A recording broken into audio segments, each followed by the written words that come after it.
My name is Gemma's Journey Grace. I walk this world in my own pace. I see the colors others miss. I've got a heart you can't dismiss. Some days are loud, some days are bright, but every step I take is mine. I shine my truth in every space. This is Gemma's Journey Grace. I live with autism, and that's my power.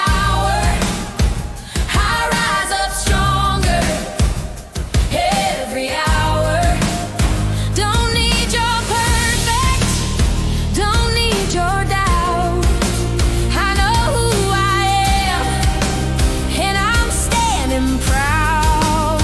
I'm finding my rhythm, my voice, my place. This is Gemma's journey, this is my grace.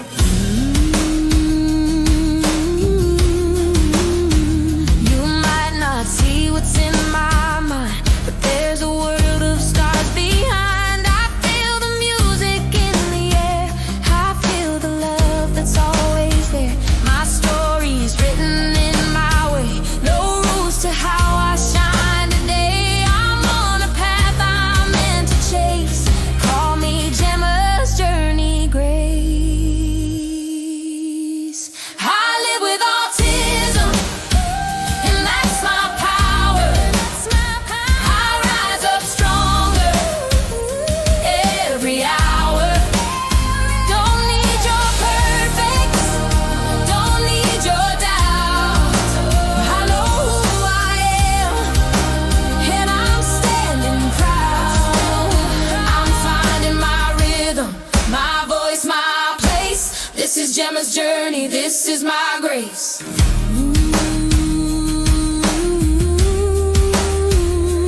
Every challenge, every fight, I keep on moving toward the light. My heart is steady, my dream is clear.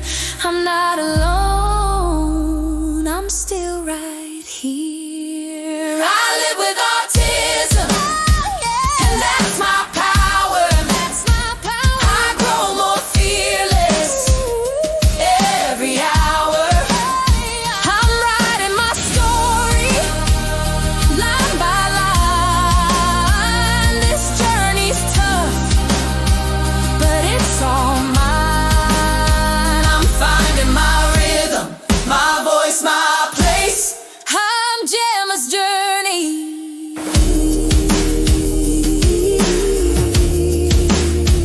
I am great. On BBC Radio Suffolk, 26 minutes to 1.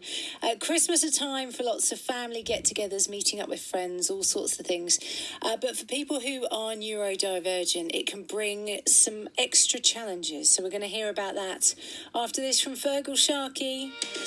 It's a time for lots of family get-togethers and meeting up with friends, but for people who are neurodivergent, that can bring its own extra challenges. Sometimes people feel anxious beforehand, others may appear fine in busy situations, but need some quiet time afterwards to decompress. Gemma Grace is an autism awareness campaigner in Ipswich and shares her experiences on her YouTube channel. She's been chatting to BBC Radio Suffolk's John Wright about Christmas and having new adventures lined up in 2026. I've been going on local coach trips with a local company called Galloway Coaches, and that was encouraged by my dad as an idea for me to get more experience travelling away from home.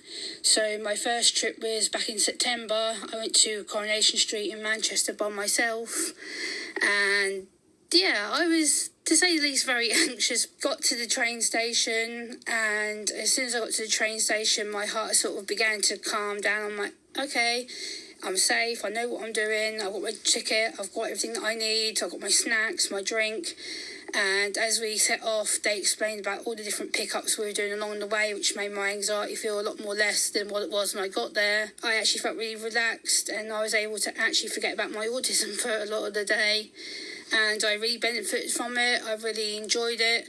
And what made it the best part was I got to meet a cast member at the very end of the trip. I actually got to meet the character who played Billy the Vicar, who's actually sadly now left the show, but I actually got a selfie with him and talked to him. Cool. Yeah, it was fantastic. And presumably that means that the next thing outside of your comfort zone that you set up for yourself or someone else does is just that much easier, and it's really important as you continue to progress to live, you know, the best life that you can, and sometimes that means taking a bit of a risk. Exactly, taking that step and taking that risk has really helped me, because now since that trip I've actually been on 3 more since then, and I've actually got another 7 more booked up for the new year, which I'm really excited about. And I've been to Wicked, was my last one back in November, and I really enjoyed it, getting to see the theatre and getting to see the costumes in the theatre in the hallway, buying the souvenir book and proving to myself that I could actually do it. Yes, I may be autistic or neurodiverse and struggle, but I proved to myself, just because I do have that label doesn't mean I can't try things, and it's proved to myself that I'm brave, that I'm more confident because of it. And I've actually made some friends who are actually going to be going on the next couple of coach trips that I'm going on, so I've actually made a community out of it as well. Fantastic. So lots more adventures in 2026. Before we get there, we have the small matter of Christmas. Yes, we do. How do you feel looking ahead to Christmas? There's 2 parts to it, I guess, because part of it is my anxiety and knowing that, again, this shit's going to be all changed because my dad goes away for Christmas. So I've got 2 parts of Christmas. I spend the first part with my mum and her husband. Then I'm going to my sister with her boyfriend and my nephew and my new niece and nephew that were born back in June. So I'm going from one house to another house and then having to plan where I'm staying. So it's been kind of anxiety-provoking, thinking, I'm not sure what I'm doing for Christmas this year. I don't know if I want to go out, if I want to stay home. And it can really be challenging and treacherous, because it's a kind of, I have to think, right, am I going to be okay? Am I going to cope with the change? Am I going to be okay for food? Because again, I am very picky when it comes to food, so I have to be kind of knowing there's something that I like or something that I know is going to agree with me. All of these things are outside of your control. Yes. And even though they're probably going to be fine, and deep down you know they're probably going to be fine, that still doesn't stop you feeling anxious about it. Yeah, and the changes of going from house to house and then having to plan how to communicate with other people in case my sister has guests or my mum has other family members. Then I have to think, right, Gemma, okay, be appropriate, don't say the wrong thing, be careful with your tone of voice, make sure you don't say things that could come across as blunt or rude. And we've talked about this before, because you can do all that, yes, but it takes a lot of effort. Yes. And if you spend, I don't know, a couple of hours, you know, with super focused, polite, social Gemma, then you need a little bit of downtime after that. Afterwards, and that needs to be kind of planned in and understood. Yes, exactly. So that's what I call my decompressed time, my recovery time, because a lot of people think Gemma is so social, you know, she's polite, she functions well, she dresses well.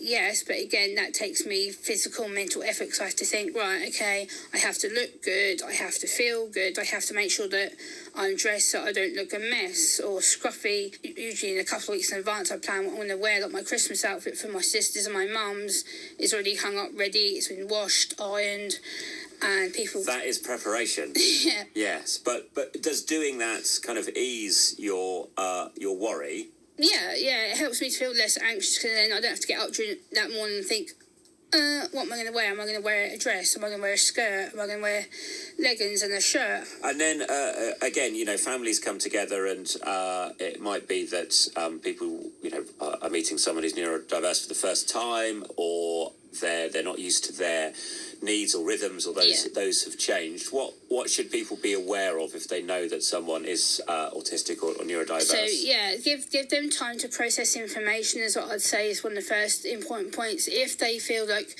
they can't communicate, don't force them to communicate straight away. Give them time to introduce themselves, break it down into bite-sized chunks. So with my family, they know, okay, Gemma may want to talk for a little bit, then she'll want time to go be quiet, do her thing, and then she'll come back and join in the discussion when she's ready. So that's an option. Also, if they aren't verbally like I am, you can give them time to communicate via their iPads or their phone or their tablet, because they may have programs that they can use to communicate that way. Also, if they are struggling to cope with noise or background environment, headphones, ear defenders are a must. I take a pair of headphones with me everywhere because I'm very sensitive to noise. So again, that can help to decompress and help us regulate ourselves in the environment. Also, give us time just to get to know people because we're in an environment that's not for us all the time. So give us time to get to meet people. Don't automatically think, oh, they're going to talk to this person or they're going to talk to this person, because that's not going to happen. It's just going to cause anxiety and then a potential meltdown, shutdown. So it's just about timing, the right situation, and also just give us time to decompress. We may need 10 minutes, 5 minutes, or we may need a whole half an hour to go, okay, we'll go away, we'll regulate, we'll decompress what we've just done, and then we'll come back and regulate again. So it's just giving us time. Happy Christmas. Happy Christmas. That's Gemma Grace, an autism awareness campaigner from Ipswich, talking to John Wright, and she shares her experiences on her YouTube channel. It is 14.